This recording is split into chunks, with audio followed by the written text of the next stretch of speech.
Today marks exactly 1 year since President John Pombe Magufuli took the oath of office as Tanzania's fifth president. His tenure has been marked with significantly high moments as well as questionable low points for a man who swept into power through a resounding vote. Today, on the weekend at 1, we take a look at the journey undertaken by Magufuli, who swept into power with the promise of hope and a rejuvenated economy for East Africa's largest country. 57-year-old John Joseph Pombe Magufuli is at the brink of marking his first year in office, having led Tanzania through some interesting times over the past year. Having won the election with 58% of the vote against just 40% of his main rival Edward Lowassa in the October 25, 2015 polls, the man commonly referred to as the bulldozer was sworn into office on the 5th of November that same year. He would begin his reign full throttle, determined to mark out his legacy as the man who will place Tanzania at the apex of the region's growing economic bloc. BBC said he's a president who is impulsive. An impulsive person, he makes decisions on the streets. He declared industrialization as his administration's main agenda.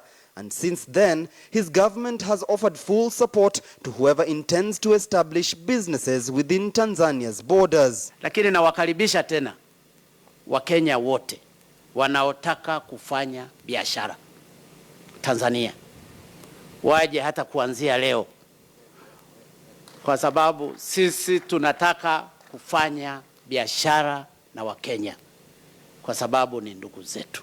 And his statement has seemingly been backed by the country's recent surge in economic growth. From December 2015 to May this year, Tanzania has registered 551 investment projects worth 92 billion Kenya shillings. Tunataka muwe na bandari kavu hapa Kisarawe. Tukishakuwa na bandari kavu hapa Kisarawe, umuhimu wake vijana wengi watapata ajira. The financial influx attributed to the mighty shore of trust by investors means nearly 60,000 Tanzanians gained jobs over a 6-month period, pushing the country's employment index up by 20%. The celebration, the independence celebration, he said there was no need for that celebration. People should save that money and do something else. And then people use that occasion to clean the streets, make the town clean.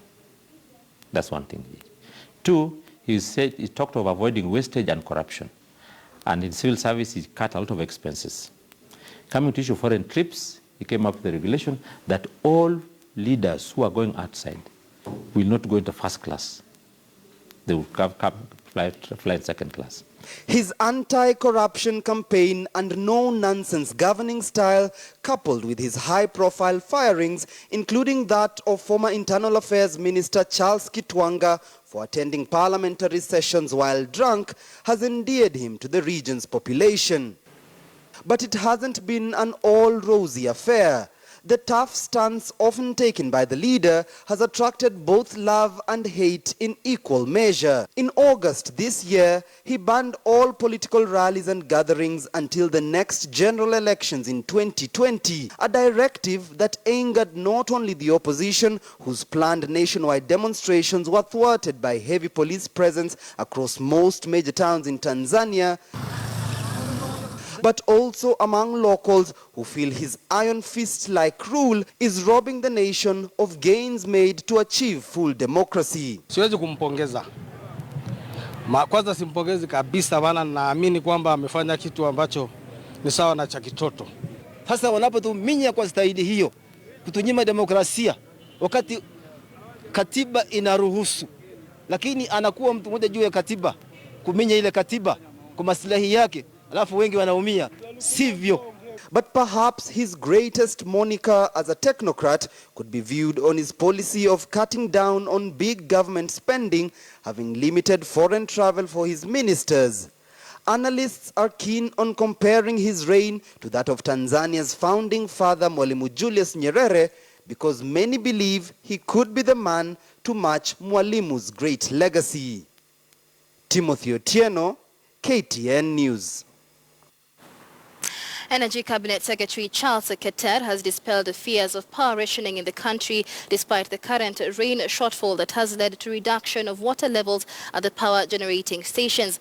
The CS says that the power production at the moment is still stable and the reduction in water levels is very minimal and not alarming.